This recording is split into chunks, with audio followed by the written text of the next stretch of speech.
This 39 Dunedin News Bulletin proudly brought to you in association with Alex Campbell's Menswear.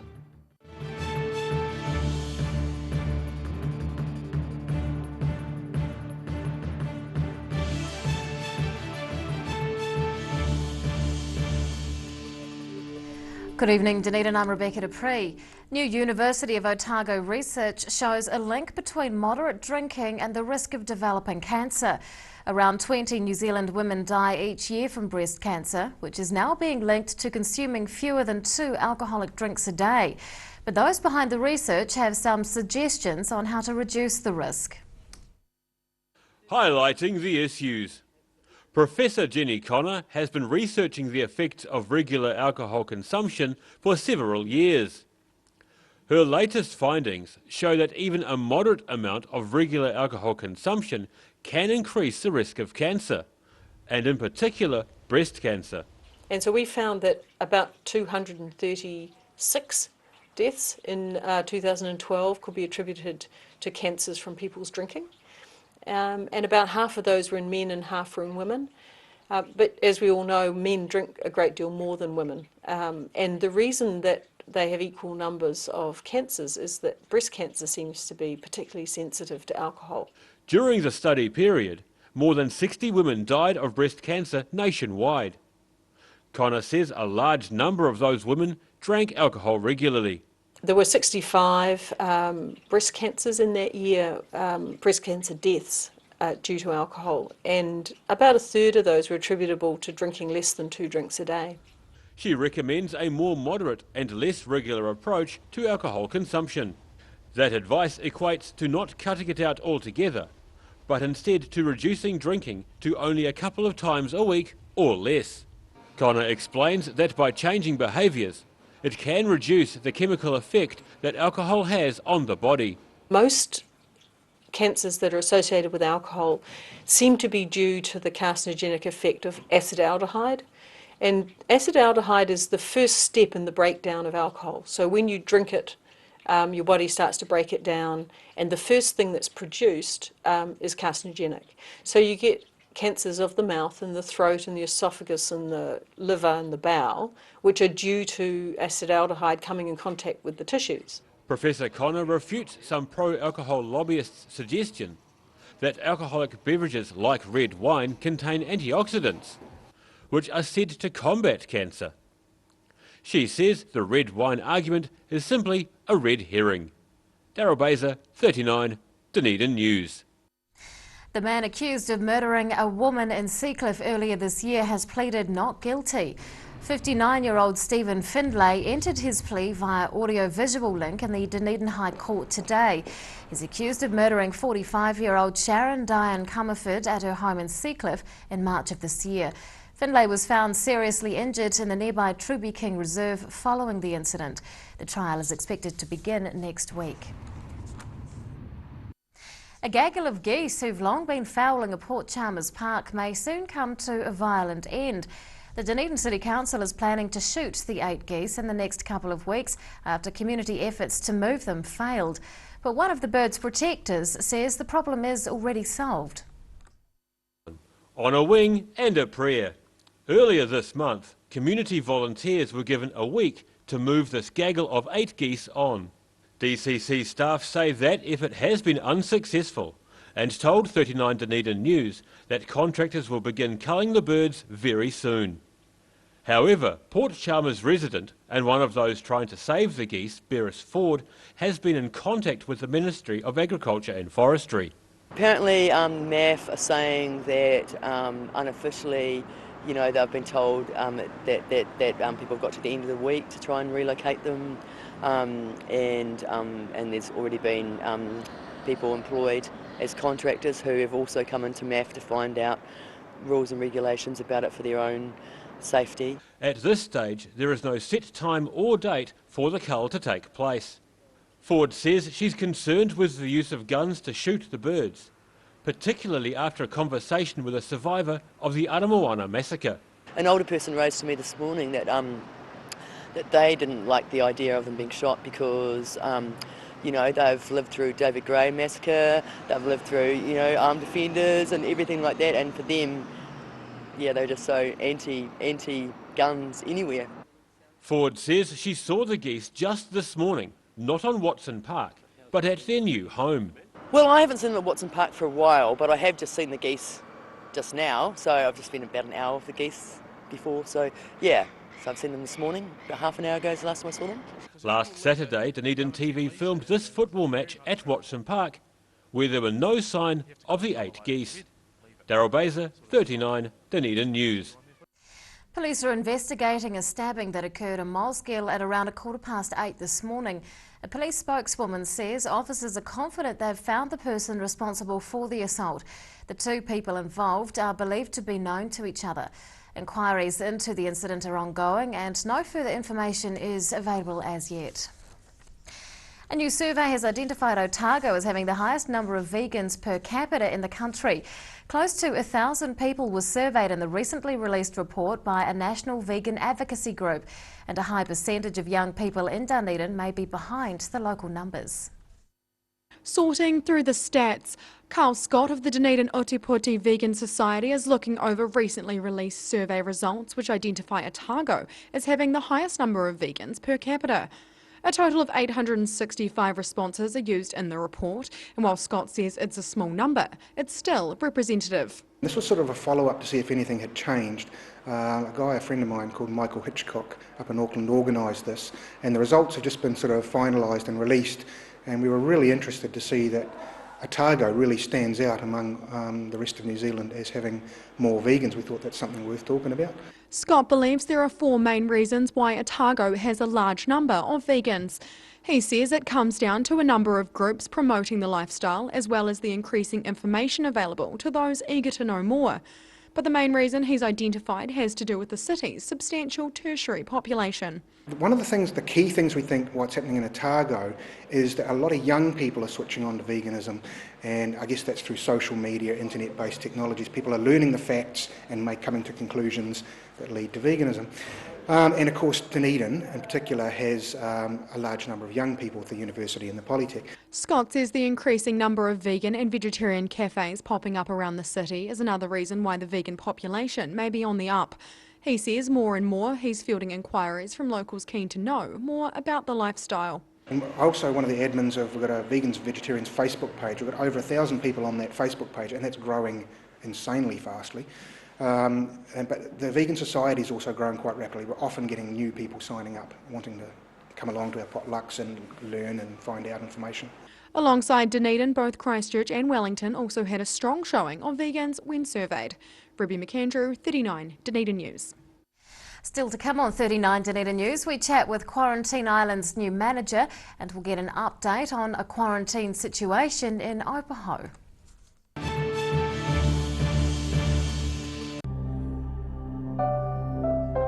Generally in the winter time, one of my favourite sights is in the evening is looking out over the lights of the city and seeing the harbour absolutely glassy calm.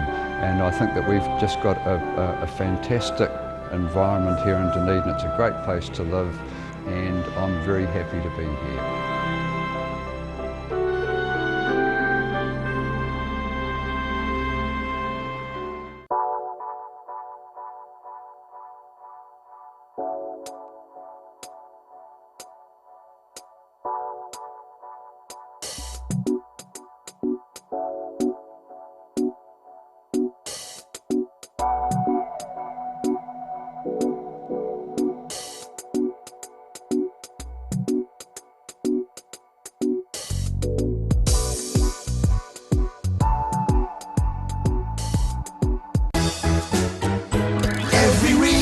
Every season, we're proud to dress the region.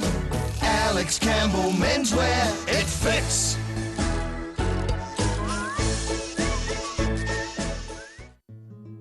Thinking of services for older people, think Enliven.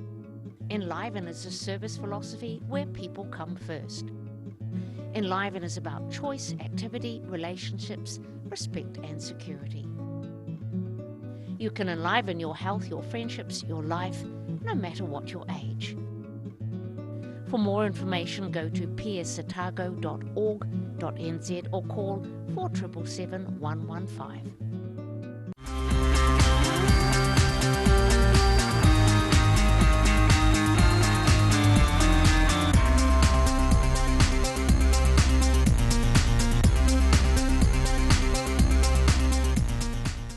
Pregnant? Need to talk? 24 hours a day, 7 days a week. Pregnancy counselling services are here to help. It's free, it's confidential. Call us now on 0800 773 462.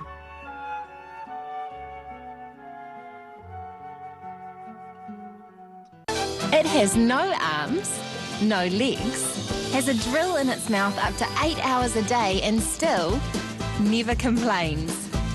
It's one of 72 mannequin torsos in our new $3.8 million dental simulation lab, the first and only facility of its kind in New Zealand.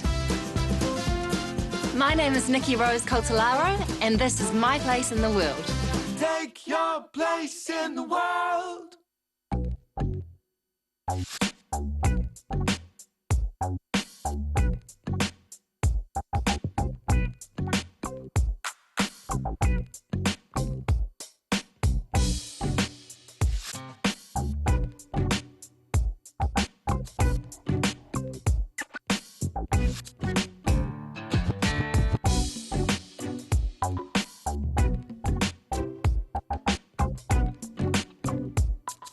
Wooltech have the experience and the expertise to supply a wide range of high-quality New Zealand-made products and can manufacture customised products to meet your individual requirements.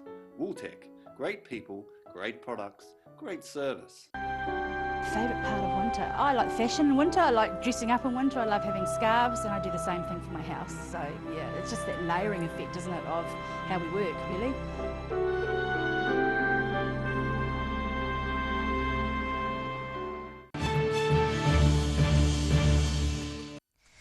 Welcome back. The wealthiest 10% of Kiwis now hold close to 60% of all wealth in New Zealand.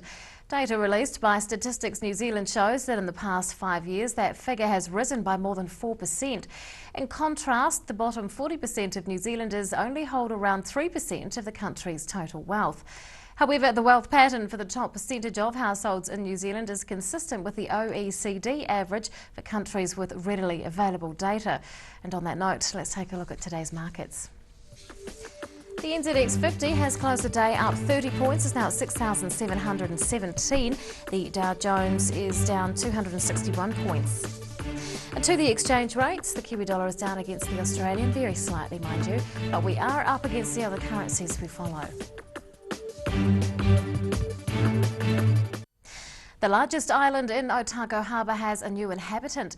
The manager's role on Quarantine Island has been filled by Phil Pero, and he joins us to talk about it. Good evening. Hello. Tell us about your new role. Well, it's very exciting. Basically, I'm essentially the caretaker, but the title is the keeper of Quarantine Island. It does have a few hats. Essentially, I welcome people onto the island, but people can stay overnight. In fact, we have quite a few groups, school groups especially, that stay overnight. Also, I do a little bit of the maintenance on the island, but we do have some sheep that I have to look after also. So.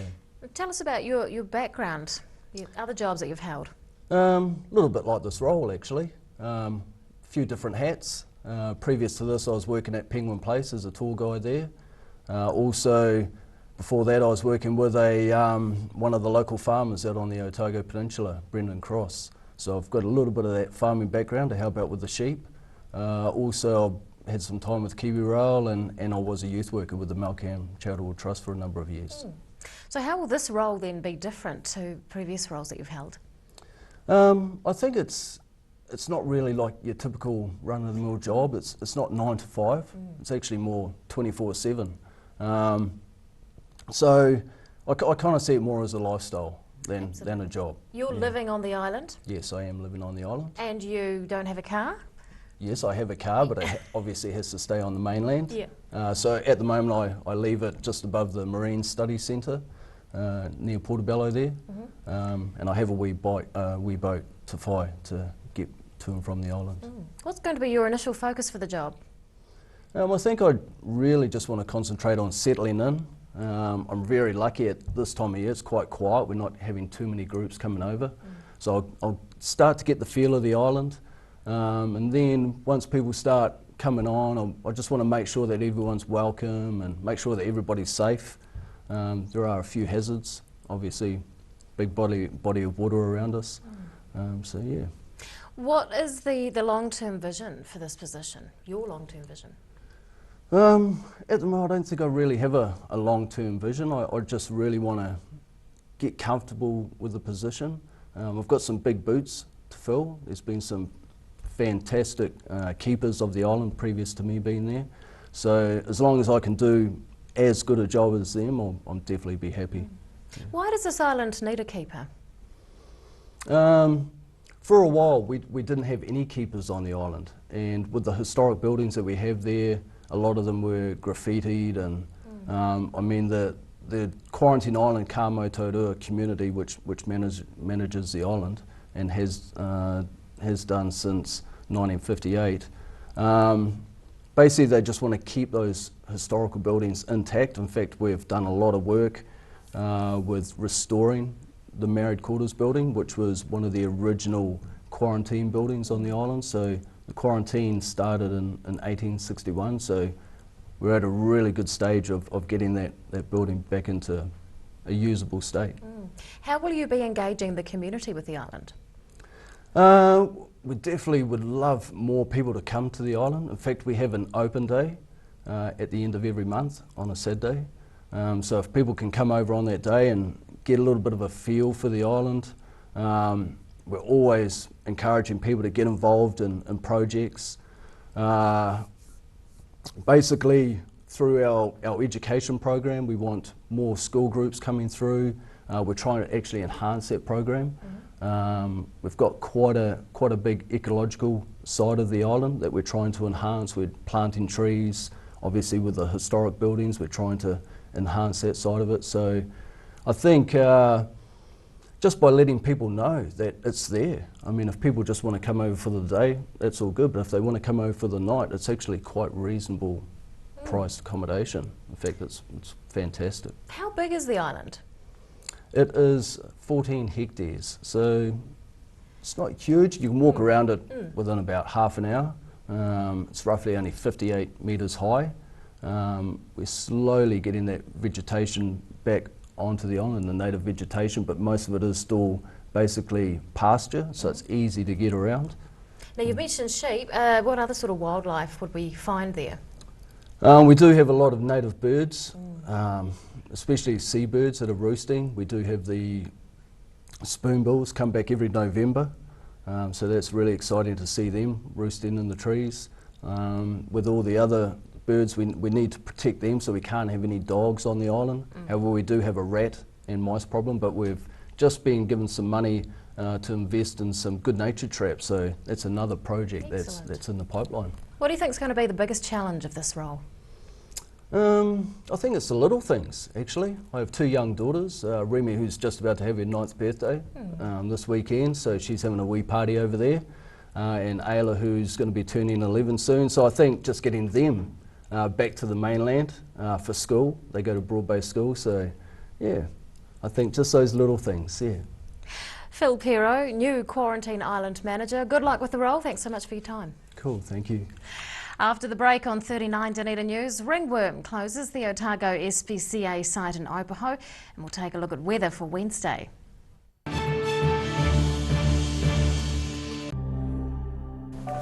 As the nights draw in and it gets colder, people have always turned towards stories to keep them entertained in the winter. They illuminate the darkness, they entertain you, and they tickle your imagination. Whether you're reading, horrific crime novels, thrilling fantasy novels, mind-bending sci-fi, perhaps you're into the latest literary sensations, or illuminating the tales of modern life. Whatever you like, we've got it here. Emu oil has been used for centuries to support joint mobility and tired muscles. Also helpful for supporting healthy skin. Available as oil or in capsules. Go to www.silverhorn.co.nz to order emu oil today. We're at 25 Moreau Place at Dog with Tails Cafe and Bar. So we take coffee very seriously. We do what's called contract roasting, so we're creating our own roasting profile and then doing our own blends. We're really focusing on the craft of what we're doing. We're going back, instead of going on mass-produced sort of cheap things. We're taking the time to really craft what we're making. Make it so anyone can come here and have a feed and be able to get something they're able to eat or that they want to eat as well. You're kind of getting a taste of cafes from all around the world when you come here. Thinking of services for older people? Think Enliven. Enliven is a service philosophy where people come first. Enliven is about choice, activity, relationships, respect and security. You can enliven your health, your friendships, your life, no matter what your age. For more information, go to psotago.org.nz or call 4777 115.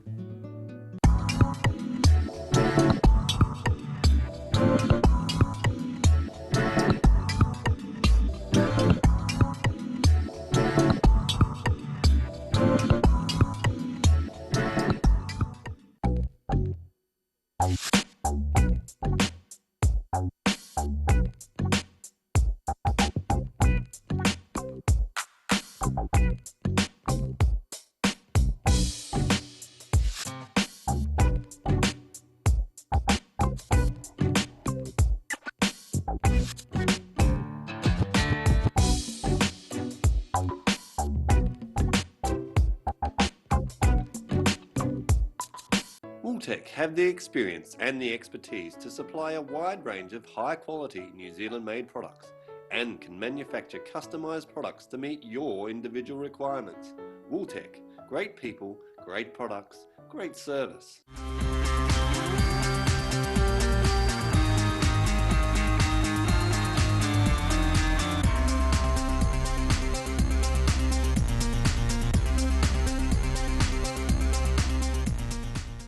.128 tracks, dynamic automation, dual faders, and totally digital. This is state-of-the-art music production. The SSL Digital Console. You'll find one in the BBC studios in London, another at CBS studios in New York, and now one at the University of Otago. It's a good reason why our sound now sounds even better. My name is Maddie Parkins Craig, and this is my place in the world. Take your place in the world. Every reason, every season, we're proud to dress the region. Alex Campbell Menswear, it fits.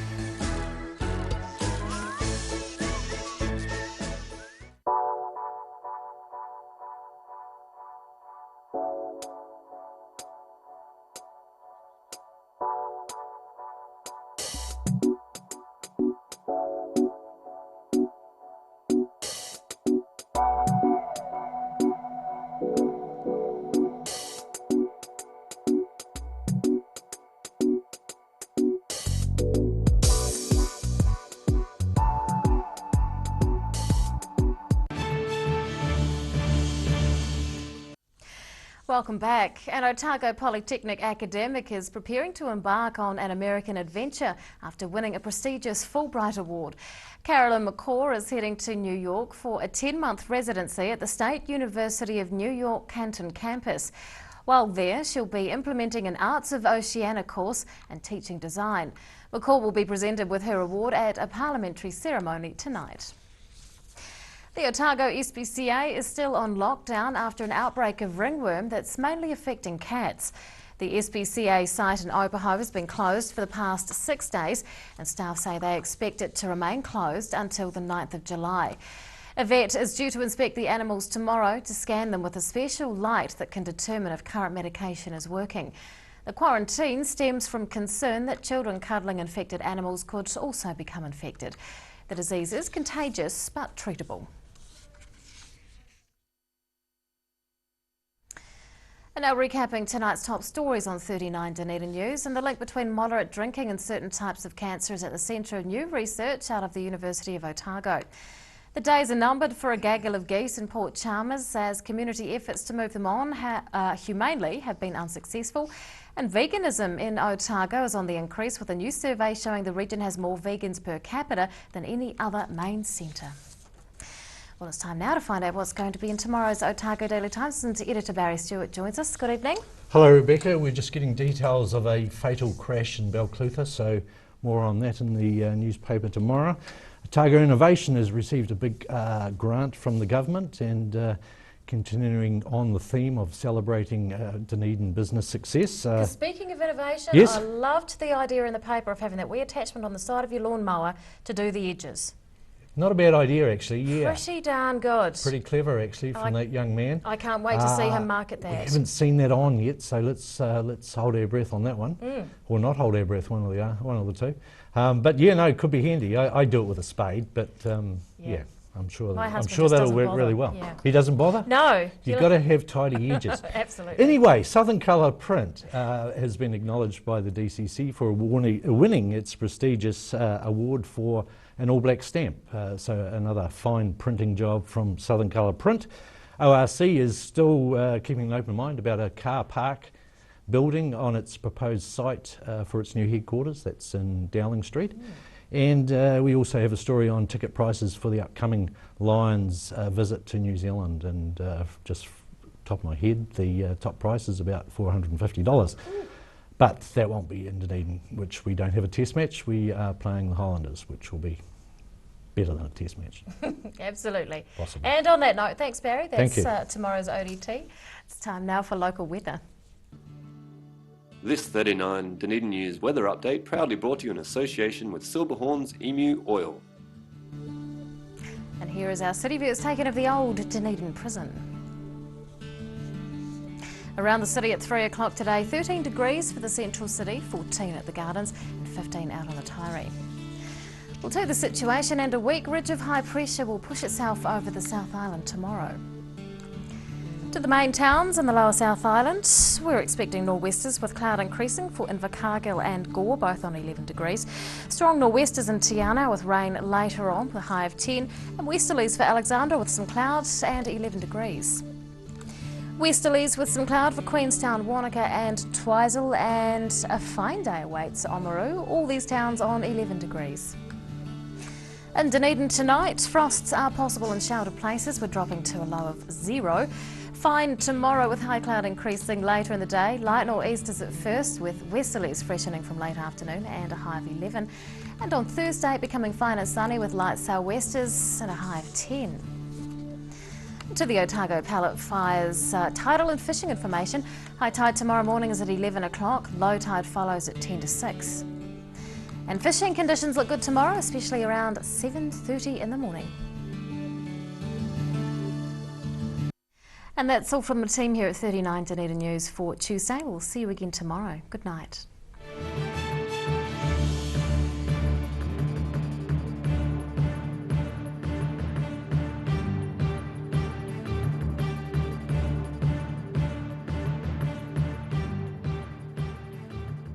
This 39 Dunedin News Bulletin proudly brought to you in association with Alex Campbell's Menswear. Supporting local content so you can see more of New Zealand on air.